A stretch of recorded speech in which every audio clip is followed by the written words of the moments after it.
Last episode I taught you guys what 3 machines you should build first when starting with Steampunk.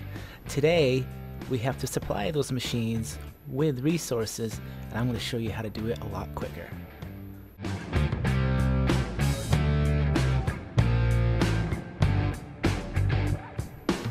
Hey guys and gals, Malkoof 1974 back at you, another episode of our modded survival on the Olympus IronMine server. Actually, I should probably rephrase that. We're on the IronMine server on an Olympus map playing with Steampunk mod. So today I just gave you guys a little hint at what we're going to be doing. So we built these machines last time, and it was all cool. We built that up there. But now we have to supply these things with lots and lots and stuff like crystal resources to make us our copper plates, and also our iron resources to make our copper ores. And you also need wood to make your coal. And yeah, that's a lot of stuff to make. So we usually, you go out and you want to get your crystals, and this is your poor little guy.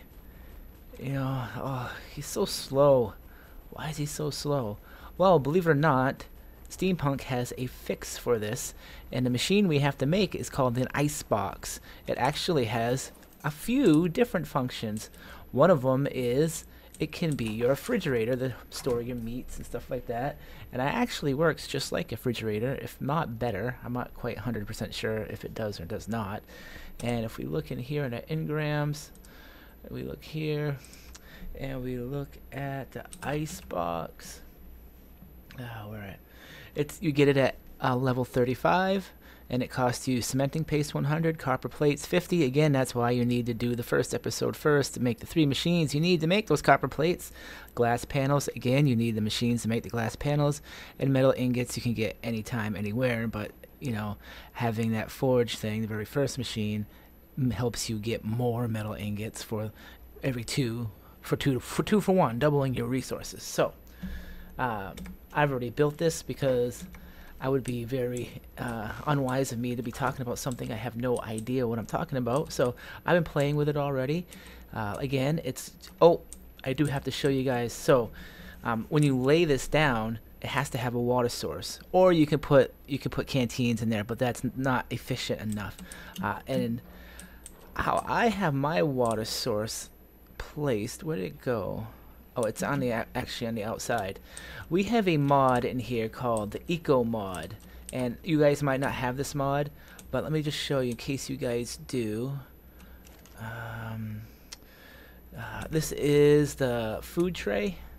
Let me see. Let me take a look. And you go to structures, and you make one of these water buckets, or you have to do the vanilla stuff where you actually have to make the pipes. If you guys all should know how to make pipes. We'll go back into engrams again.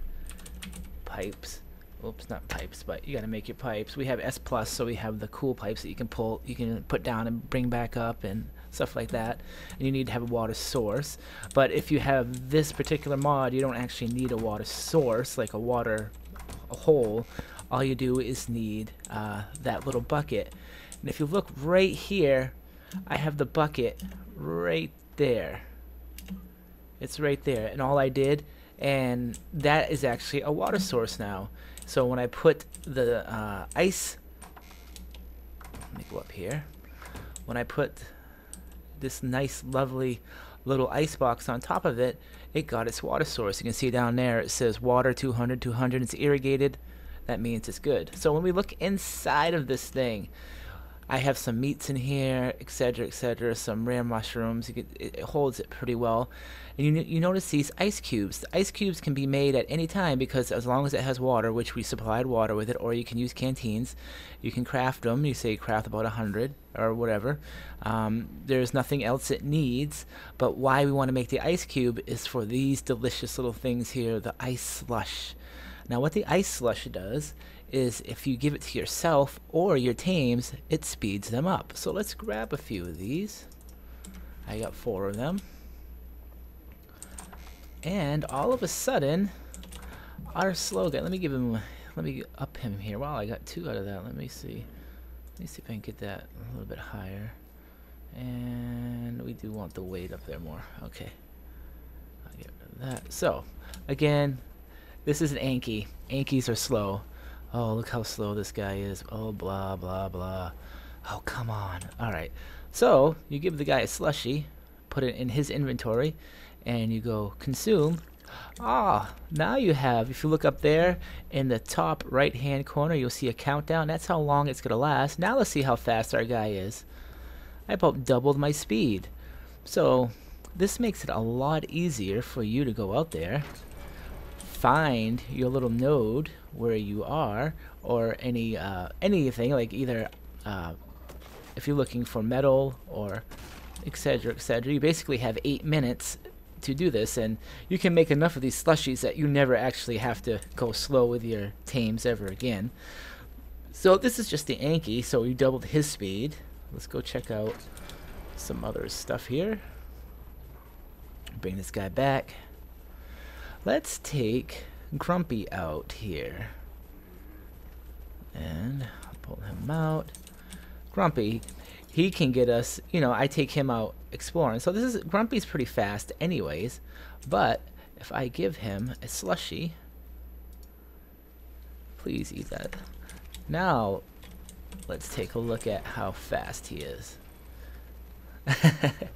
So Grumpy has gotten a whole lot faster, and he can come to the trees and do his tree thing, or he gets me thatch and some buff, but there's basically nothing vanilla wise that could catch him that's a predator, I don't believe.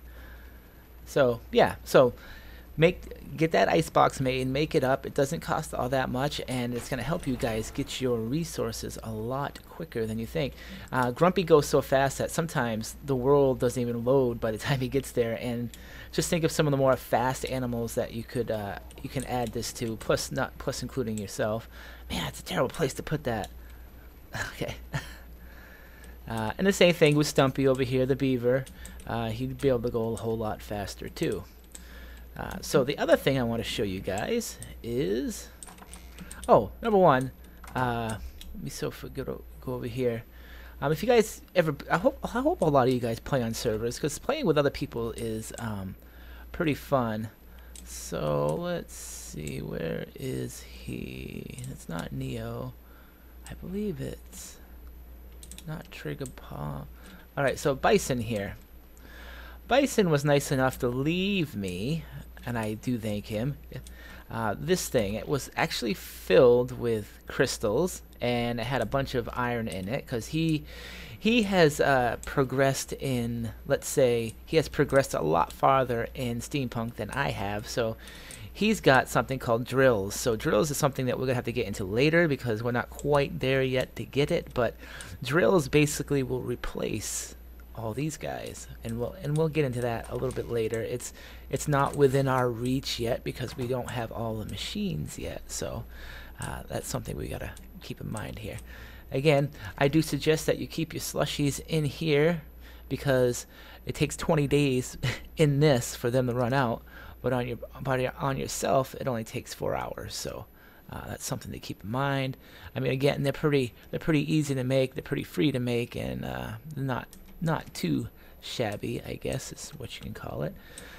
The other thing I've done, if you looked at these weird designs I have up here, I have made kind of examples of the walls that Steampunk has. So I'm going to be using the Steampunk mod. I'm going to want to start building my base with Steampunk stuff. And I haven't made everything, but something that caught me off kilter was the fact that I built this house using a different mod. We won't get in it, but for some reason this mod uses a little bit bigger blocks for its walls, and its the floors are the same, but the walls are just a little bit higher.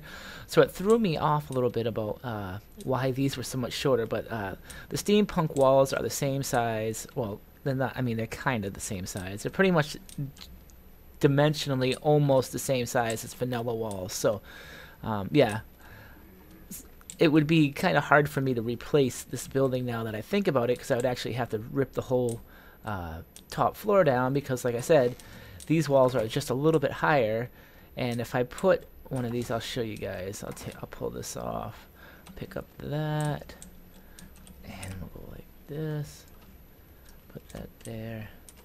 Grab that. So if you look, it only fits on a little, and I'll have a space. So that would look really weird. So either I would have to tear this building down, or I would have to. Actually, that's really the only option. They would have to tear at least the top down and then the bottom down, because I would also have to redo the ceiling. So I do have some ceiling stuff here too, and that is the foundation for Steampunk. I'm gonna try to make it work. I mean, this is like a window, and I don't really like how it looks because it has that weird kind of glitchy thing, and I also can't see through it. I kind of do like to see through my windows. I think there's a few other options I haven't tried, but yeah. And they're also expensive because most of this stuff actually takes copper. We go in there. Mostly takes copper plates. I mean, it's only 5, but right now copper plates cost me a lot of money just because of my crystal situation. Again, the whole point of this episode was for you guys to find quicker ways of getting your resources, and so hopefully I've done that for you. And I will see you guys next episode, because we're going to be moving out of this place. I've already found a spot where I'm going to move. I talked to a few of the guys that are online, made sure that where I planned to move, nobody had already claimed, and I kind of can't wait to get there. So that's what I've been working on, a way to just kind of move out of here. I'll be able to pick up all these machines, put them onto the raft I'm going to build, and I will be gone. So yeah, that's pretty awesome. So again, I'd like to thank Bison for giving me those resources, and I will see you guys later. This is Malkuth 1974, out of here.